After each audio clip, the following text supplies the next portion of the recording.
Hi there, everyone. Dr. Evan Macbeth. I am an ear, nose, and throat surgeon in Findlay, Ohio, and today I'm going to be going through how to set up your initial Zoom account and begin using Zoom right away. So the first thing you want to do is download the Zoom client for Windows.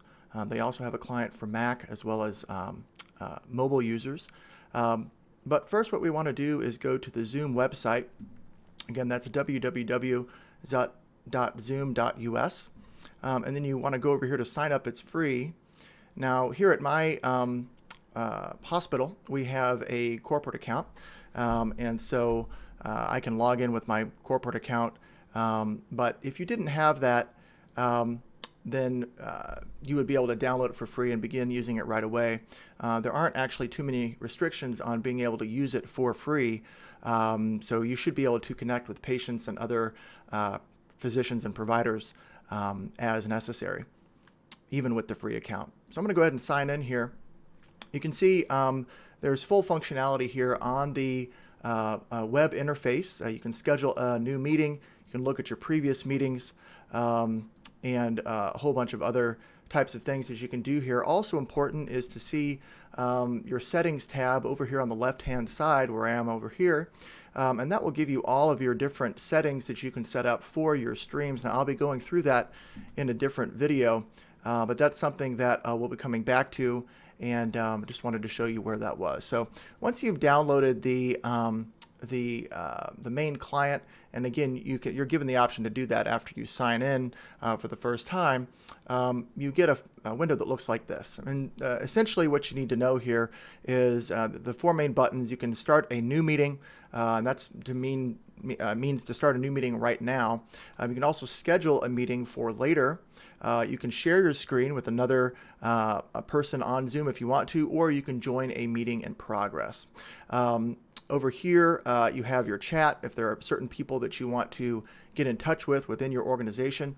And you also have your scheduled meetings here. Now, I've scheduled a test meeting for demonstration purposes just to show you what that looks like. Okay, so once you've done this, to schedule a new meeting, what you're going to want to do here is go to Schedule.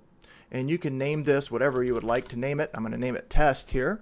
And let's say we want to do that meeting for today at 11 o'clock. It's going to be a 15-minute patient follow-up meeting. Let's say that's what we're doing here.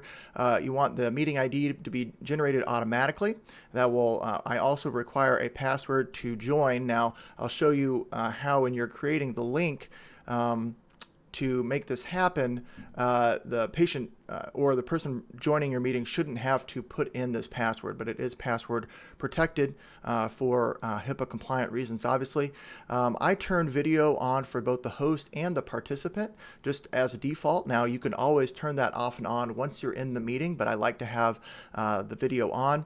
And then for audio, I click the telephone and computer audio. That allows patients and providers to connect either with their computer audio if they have a microphone on their laptop or desktop computer, or if they're calling in on their phone, they can also use their telephone. In our organization, we use Outlook, so we're going to schedule this on my Outlook calendar.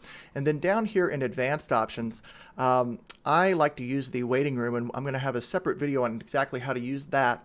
But then I also allow my patients to join the meeting before I do, in case I'm running late. That way they can get into the meeting and get set up. So that is the basics there. I'm going to go ahead and schedule a meeting, and you'll see Zoom schedules this in my Outlook. Now, I actually have my Outlook on my other screen here, so I'm just going to drag that over. So this is what it has done.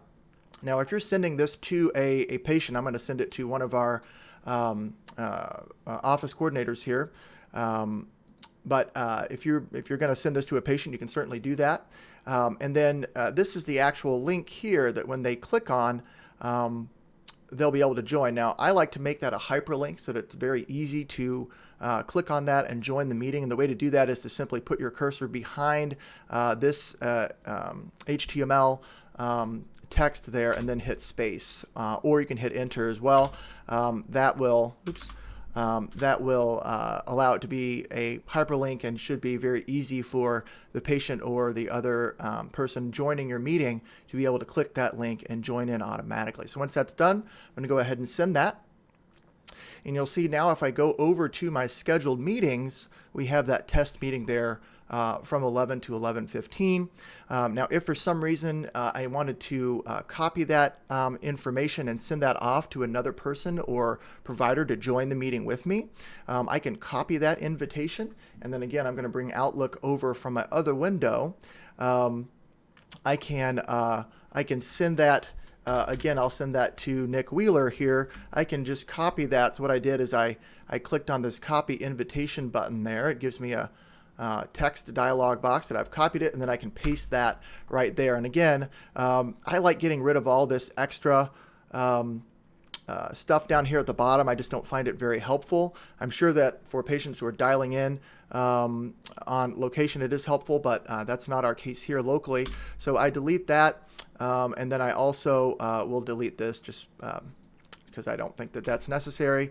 And then I'll make this a hyperlink again by either hitting spacebar or return enter after the HTML text there. So I'll go ahead and send that off. I'm gonna actually send it to myself so that Nick doesn't get 2 emails. That might be confusing for him. So we'll go ahead and send that off. So that's the basics of scheduling a meeting. Now let's say you've scheduled the meeting and you want to go in and edit that meeting. Let's say, oh, it needs to be a half an hour instead of 15 minutes. You can actually load this right back up. You can change that for a 30-minute appointment and then save that. And that will automatically be uploaded to your Zoom as well as changed in your calendar. So you can see that this has been changed from 11 to 11:30 instead of 11:15. I'm going to update that, send that off to Nick again. So those are the basics for scheduling a meeting. I hope this was helpful for you. I'll be back again here shortly with a little bit more advanced information on how to set up your waiting room for patients, what that means, and then another way to set up and schedule meetings so that they are recurring meetings. So anyway, hope you found this helpful, and I'll catch you again soon. Bye-bye.